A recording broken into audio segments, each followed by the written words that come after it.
มื้อนี้มีเรื่องสิมาเล่าให้ฟังพอดีล่าสุดขับรถผ่านป้ายโรงเรียนแล้วเห็นมันสิมีอันจำกัดความไวเนาะคันเฮาขับผ่านเกินนั้นแม่นเฮาสิถูกตำรวจส่งใบสั่งมาเฮือนล่าสุดโตหากระถึกเนาะตัวซึ่งมันส่งมาให้ฮอดเฮือนเป็นป้ายรถโตเป็นสื่อโตข้างแน่แต่ว่าสถานที่ที่มันเขียนในบิลเป็นสถานที่ที่โตบ่ได้ไปเป็นหยังเฮาก็ถูกปรับใหม่อยู่บ่อนนั้นเป็นหยังกล้องคือจับเฮาได้บ่อนนั้นทั้งที่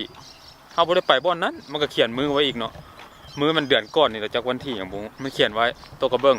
เอ้ามือนั้นเฮาเฮ็ดเวียกเบิดมือก็งงเป็นหยังคือถูกไว้สั่งก็คิดว่าก็คือสิแม่นตัวเองนั่นแหละก็เลยคิดเบิ่ง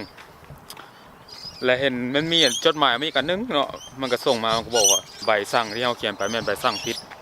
กองจับเบอร์รถผิดเพราะว่าเบอร์รถโตมันเป็นเบอร์รถคล้ายๆกัน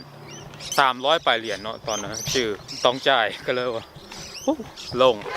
แล้วก็อยากว่าเรื่องการขับรถเลยตัวมากแล้วเวลาคนขับรถอยู่ออสเตรเลียก็จะมีความระมัดระวังสูงคือแต่ละคนต้องผ่านการขับมาคักแน่ต้องผ่านการเรียนการขับมาคือ16ปีเจ้าสิได้ใบขับขี่มาแต่ว่ามีคนนั่งนำเจ้าในรถ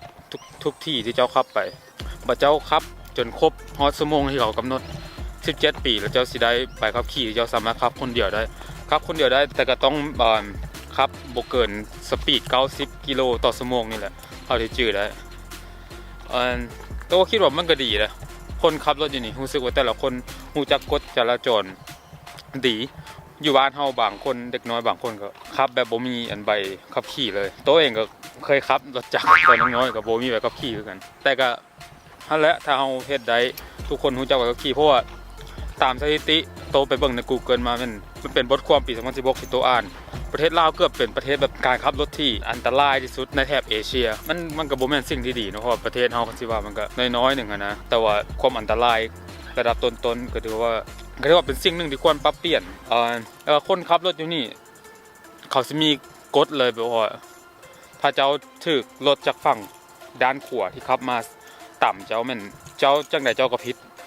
คือโตสังเกตตามที่โตขับมาเนาะทุกโค้งทุกเลี้ยวเขาจะเปิดไฟเลี้ยวเขาเปิดไฟเลี้ยวตลอดมันก็เฮ็ดให้รถที่ขับมาทางหน้าหรือทางหลังเอาฮู้ว่าเฮาสิไปไสพออยู่ลาวบางที่ก็เปิดบางที่ก็บ่เปิดแล้วแต่อารมณ์ของคนขับแต่ทีนี้แม้แต่บ่ว่าสิมีรถทางหน้าทางหลังเฮาก็ต้องเปิดแล้วเฮาก็ลืมเปิดแล้วมันก็เป็นสิ่งที่ดีโดยเฉพาะวงเวียนเขาสิมีกฎที่แบบว่าให้รถคันเบื้องขวาไปก่อนคือเจ้าขับรถไปฮอดวงเวียนนี่เจ้าให้เจ้าแนมแต่ฝั่งเบื้องขวาเลยคันฝั่งเบื้องขวาบ่มีรถเจ้าไปรถบ่ต้องระแวงซ้ายระแวงหน้าระแวงหลังระแวงอีหยังอีกคนขับรถอยู่นี่เวลาเขาขับไปสีฮอดวงเวียนเขาสิพอดรถเองแล้วเขาสิเบิ่งเบื้องขวาถ้ามีรถมารถเบื้องขวาก็แน่นอนต้องตีไฟเลี้ยวว่าเขาสิไปใส่ไปมาทางใดตัวเองก็ลืมแล้วเวลาขับจังซั่นแล้วก็การข้ามทางของคนคือกันตัวคิดว่าอันนี้ก็สำคัญเพราะว่าอยู่นี่เขาให้ความสำคัญกับทางม้าลายหลายปานทางม้าลายน่ะโคตรศักดิ์สิทธิ์นะถ้าเจ้าย่า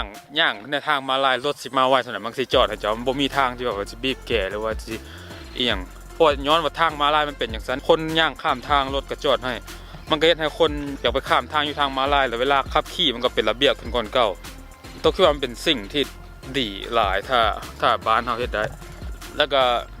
ถ้าใครสังเกตในต้นคลิปอันเป็นคลิปอินโทรก่อนสิเข้ามาคลิปนี้เนาะตัวที่ถ่ายผมเอาป้ายที่ว่าเขาให้การสนับสนุนคนพิการนะเกือบจะมีทุกบ่อนรถไฟรถเมล์รถสาธารณะทั่วไปบ่อนจอดรถหรือว่าป้ายขึ้นลิฟต์ขึ้นลงเขาจะมีป้ายบอกว่าคนพิการว่าต้องเฮ็ดจังใดแต่คนพิการอยู่บ้านนี้สามารถไปใส่มาใส่คนเดียวได้แบบสบายต้องก็เห็นแล้วบางทีคนพิการนั่งรถไฟคนเดียวแล้วก็ไปฮอดก็มีพนักงานท่าเตรียมเอาคนพิการลงจากรถไฟแล้วก็การนั้นเราก็เฮ็ดเองเราสิไปซะมันเป็นสิ่งเล็กๆน้อยๆที่แบบโตมักเกี่ยวกับประเทศออสเตรเลียนี่แล้วก็ยังมีหลายอันเนาะที่มีเสน่ห์เกี่ยวกับประเทศที่เขาพัฒนาแล้วหวังว่าบ้านเฮาก็สิพัฒนาไวๆนี้บ้านเฮาก็เป็นประเทศที่กำลังพัฒนาเนาะแต่ก็มันก็กำลังพัฒนามาได้หลายปีแล้วเมื่อใดมันสิพัฒนาบ่มีหยังละซะมื้อนี้คือสิว่าเท่านี้แหละบาย